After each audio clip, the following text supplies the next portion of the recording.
When some people walk into a coffee shop, they know exactly what they're going to order. They're going for their tried and true favorite that's never let them down. But what if there was something out there that they liked even more than that, and they just haven't discovered it yet? Conversely, there's some people that walk into coffee shops and they have not a clue what they're going to get. The sight of the menu board is enough to send them into a panic and their eyes don't know where to go. Today I'm going to go over how to choose the best type of bean, brewing method, or drink on the menu for you. I'm going to start with the type of bean. The roast of the bean contributes 80% to the coffee's flavor. If you like sweet, bright, citrusy notes, you would prefer something in the light roast range. Nutty, spicy, and fruity flavors are brought out by medium roasts. Dark roasts bring out chocolatey roasted chestnut flavors, and very dark roasts such as Italian roast have a smoky, caramelized sugar flavor. When it comes to caffeine content, light roasts have more caffeine than dark roast. Light roast beans are not processed as long, meaning that less caffeine escapes in the roasting process than does for dark roasts. There are two types of beans I wanted to bring up that you might see advertised in the store or at coffee shops. Arabica is a smoother, sweeter bean with lower caffeine content, and Robusta tend to be stronger, more bitter tastes with more caffeine. This is important to keep in mind when you're picking out a bag of coffee at the grocery store, or even if you're picking out a single cup at somewhere that might roast their own. Next, I'm going to be talking about different brewing methods that stray from the traditional auto drip method. The first is the AeroPress.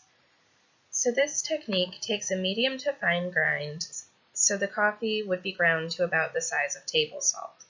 There is a filter in this process, which some people like because filters help to eliminate some less desirable oils that come out of coffee beans.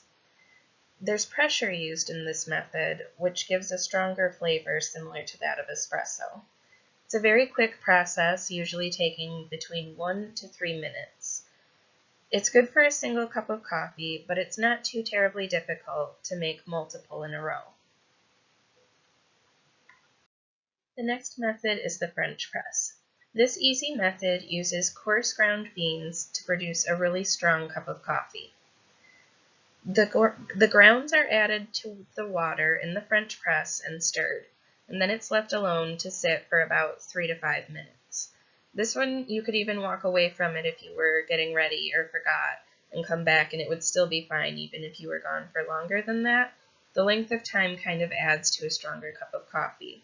After the time is up, the plunger is deployed to push the grounds to the bottom of the cup and separate them from the coffee.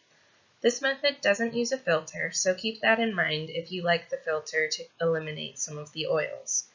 French presses come in different sizes, so you could make single or multiple cups at the same time.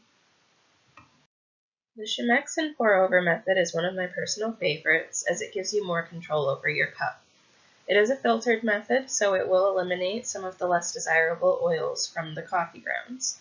For this method, medium to coarse grind is used, and you can produce single or multiple cups. Usually the pour-over would be producing 1 cup, and the Chemex would be used to produce multiple.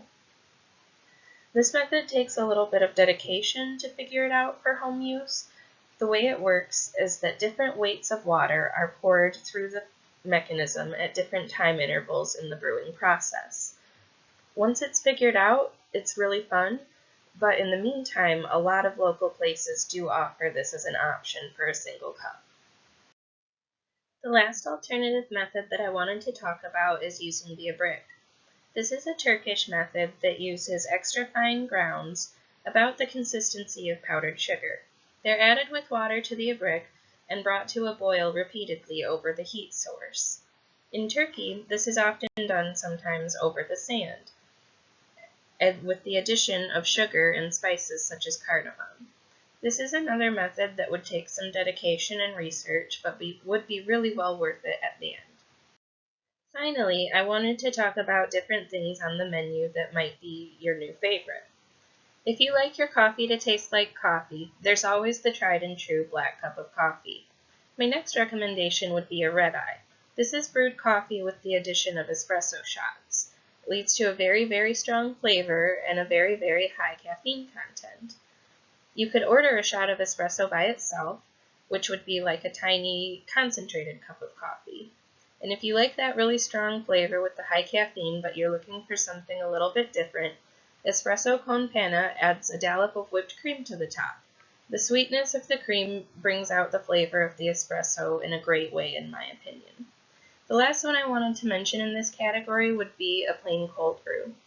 Cold brew is an iced alternative, and because no heat is used during the process, it is a much smoother taste and a higher caffeine content. If you like a balance of coffee flavor and milk, I would recommend a cafe au lait. This would be equal parts of brewed coffee and steamed milk. A cafe latte would be shots of espresso with steamed milk and a small layer of foam. An Americano would be hot water with the addition of several shots of espresso. A cortado is equal parts espresso and steamed milk. Usually breve is used, which is pretty much half and half. This gives it a really nice full flavor. Cappuccinos are espresso with steamed milk and foam, and there's two terms for cappuccinos, wet and dry. A wet cappuccino would have more steamed milk and less foam, and a dry cappuccino would have more foam and less steamed milk. Finally, a macchiato would be shots of espresso with just a dollop of the milk foam on top. Finally, if you like your creamer with a splash of coffee, I would recommend flavored lattes. These can be done hot or iced and sometimes frozen. Most coffee shops will have chocolate, caramel, vanilla, and other assorted flavors. Usually they'll have suggested flavor combinations or a list of all of the flavors that they have. Flavor can also be added to cappuccinos or even au laits. Anything frozen is going to usually be sweet. This is because most places use a base for their frozen drinks, and it's usually sugary. Lastly, a dirty chai is a chai latte with the addition of espresso shots. This can be done hot or iced, and is great both ways. So whether you're the person that walks into the coffee shop and you know exactly what you're going to get, or whether you stare at the menu and panic, I hope you got something useful out of this.